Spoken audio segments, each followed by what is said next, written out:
Hello, Bobcats, and welcome to this week's edition of the Burnthorn Blast. This for the week of May the 6th. So, a couple of things big going on this week. We have our EOCs for biology, for algebra, and for U.S. history this week. Thank you so much to everybody who has helped prepare the kids for this and who are also helping with the administration of these very important end of course exams. Thank you so much. All right, next, as we close out the school year, I wanted to just bring a couple of things to your attention. Number one, make sure as you are planning out your calendars that you are being smart about your due dates for major items, making sure that you give yourself ample time to be able to grade those major assignments before we have to have the end of the marking period.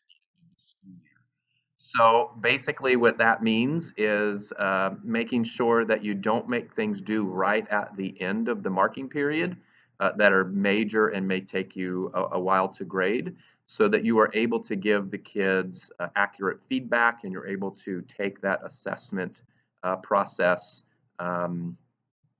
very seriously and give it the attention that it deserves. So make sure that you give yourself ample time to handle those major assignments that you may be giving out. Also, I wanted to talk about grading, making sure that we understand the purposes of I's, X's, and Z's. And so I'll hit those very quickly. An I is an incomplete. Incomplete is given only for a marking period in which the student was absent at the end of the marking period and did not have enough days to make up the incomplete work. The school board policy for this is that if you miss a day, you get a day.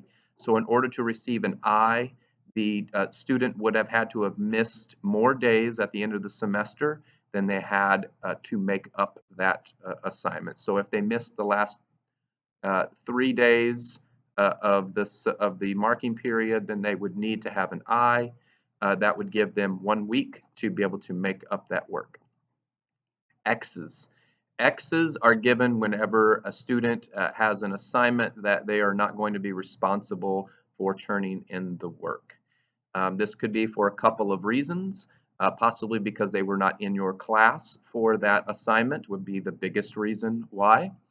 And then the Z's. Z's are given when a kid has not turned in the assignment for which they are responsible, but yet the door is still open for them to turn it in. The Z does calculate as a 0, but it does signify to the student, the parent, to administration as well, that the student still has the opportunity to turn in that work. Also, while we're talking about grading, I did want to make sure that you took the opportunity to make sure that your grading category weights are correct. This is very important. And that you give extra attention to students who are sitting at a 69 at the end of the semester.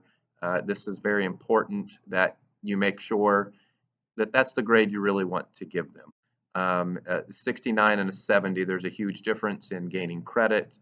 Do you really want the kid to retake the course at the 69? So think about that, process through that on what you think is going to be the best situation for the kid. All right, next I wanted to give a great big shout out to the campus instructional coaches for putting together the CTE assignments for you for next school year.